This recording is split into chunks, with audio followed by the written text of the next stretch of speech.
Storyline of the play. Julius Caesar is a historic play by William Shakespeare that tells the story of the Roman general Julius Caesar and his rise to power. The play begins with Caesar returning to Rome after defeating his enemies in a civil war. The people of Rome, including his closest friends and allies, excited to welcome him back and celebrate his victory.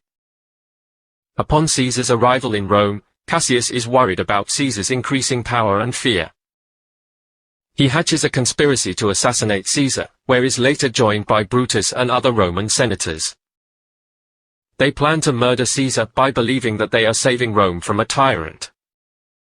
At the start of the play, Caesar is warned of a prophecy that states that he should beware the Ides of March. Despite this, he chooses to ignore the warning and his wife, Calpurnia's premonitions, and goes to the Senate, where he is stabbed to death by the conspirators. After Caesar's death, there is a power struggle between Brutus and Cassius, who are fighting for control of Rome. They lead their armies into a battle against Mark Antony, Caesar's right-hand man, who stirs hostility in public against the conspirators. The battle takes place at Philippi, where Brutus and Cassius are ultimately defeated and killed. Mark Antony emerges as the leader of Rome and takes control of the government. The play ends with a soliloquy by Antony, in which he reflects on the events of the play and the nature of power. He speaks of how those who seek power often meet a violent end, and how the people of Rome will continue to be ruled by those who seek power. Throughout the play, themes of power, ambition, and betrayal are explored, while the characters are forced to grapple with the consequences of their actions. It also explores the role of fate and free will in the life of individuals.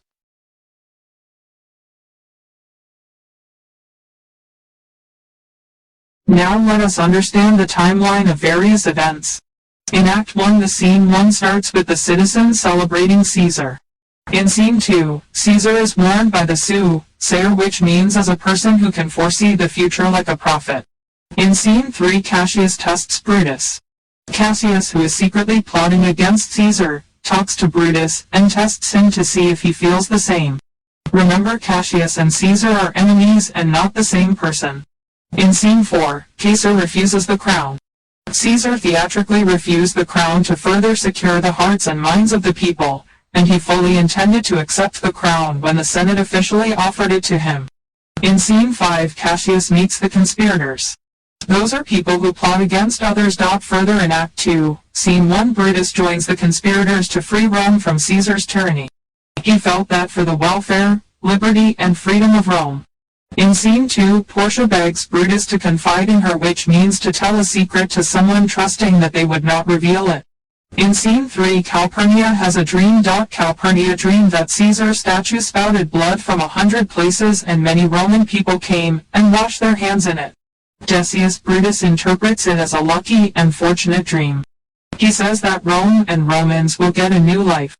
Conclusively, in Act 3, Scene 1, Caesar is murdered. Julius Caesar was assassinated by a group of senators on the Ides of March of 44 BC during a meeting of the Senate at the Curia of Pompey of the Theatre of Pompey in Rome, where the senators stabbed Caesar 23 times. In Scene 2, conspirators claim victory. In Scene 3, Antony speaks at Caesar's funeral.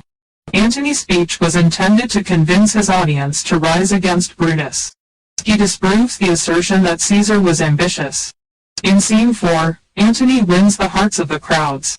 Antony's refined rhetorical skill enables him to manipulate the crowd into begging him to read Caesar's will. With these all the tragic events come to the end of the comprehensive study of initial acts.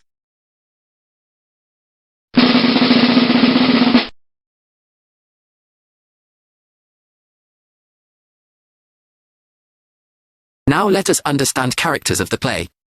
Firstly, the two main characters around whom the story revolves. Julius Caesar, his wife Calpurnia, and their servant. Secondly, Marcus Brutus, who was Caesar's enemy, his wife Portia, and their servant Lucius. Moving on, the group of conspirators, which includes Syneches, Cassius Decius Brutus, Cascaques Ligarius, Metellus Cimber, and Trebonius. Next we have group of senators, which include Cicero, Publius, Popilius, Lena. Further, the tribunes, which includes Maulus and Flavius. Lastly, the rulers of Rome, that includes Mark Antony, Publius, Octavius. Moving on, we have a brief understanding of the character sketch of the main characters of the play. Kindly go through them and formulate the notes.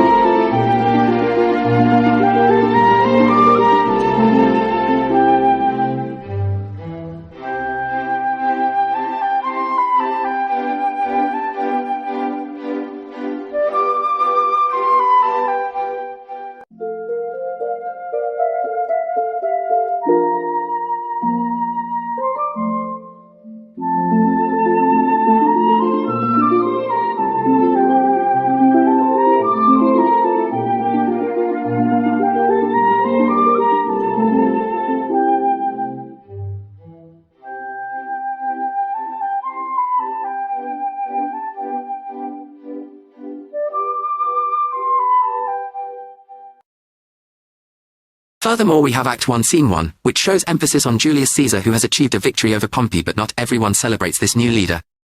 Two representatives of the Roman government, Maulus and Flavius, confront a crowd of commoners and demand to know why they are celebrating. A witty cobbler and a carpenter explain that they are celebrating the recent military victory of Julius Caesar over a rival in the Roman government, Pompey. Flavius chastises the commoners for their fickle loyalty, and he and Maulus decide to tear down decorations that were put up to celebrate Caesar's victory.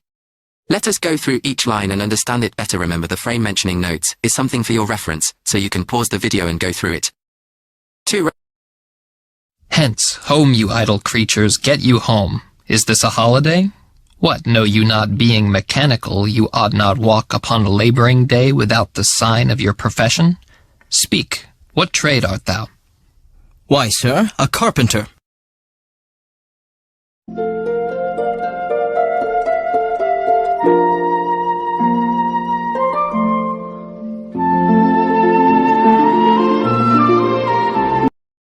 Place in ancient Rome during the 1st century BCE.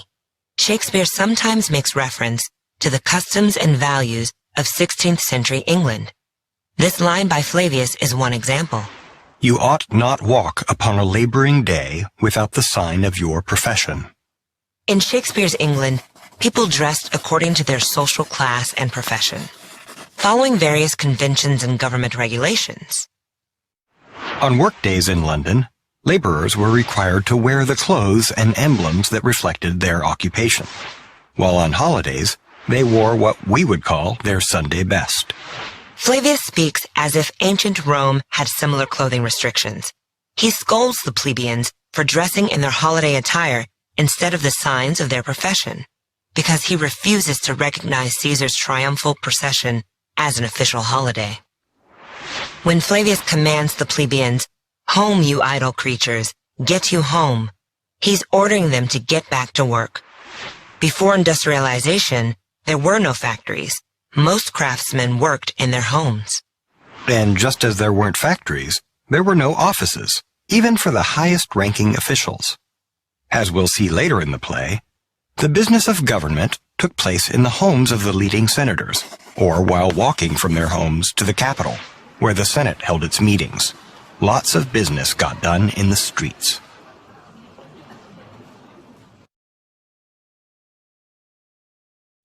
Where is thy leather apron and thy rule? What dost thou with thy best apparel on? You, sir, what trade are you? Truly, sir, in respect of a fine workman, I am but, as you would say, a cobbler. But what trade art thou? Answer me directly. A trade, sir, that I hope I may use with a safe conscience, which is indeed, sir, a mender of bad souls. What trade, thou knave? Thou naughty knave, what trade? Nay, I beseech you, sir, be not out with me. Yet, if you be out, sir, I can mend you. What mean'st thou by that? Mend me, thou saucy fellow. Why, sir, cobble you.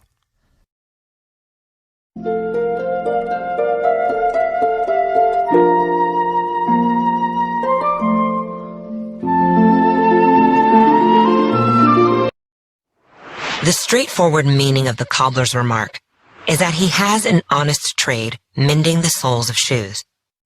But his statement has a clever second meaning. In Shakespeare's day, the word safe often was used in a Christian sense. It referred to being saved from eternal damnation in hell. The word conscience was also sometimes used in a religious sense, as a way to refer to the knowledge of God's teaching. The word soul is an obvious pun on a shoe's sole and a person's soul. So the second meaning of the cobbler's remark is that he saves men's souls through his knowledge of the gospel. These implied references to Christianity are anachronisms, or to use the adjective, you could say they're anachronistic. Anachronistic just means not according to chronology, so out of order with respect to time or history. In this case, the Christian meaning of these lines couldn't have existed in ancient Rome. The historical events depicted in the play took place about 50 years before the birth of Jesus.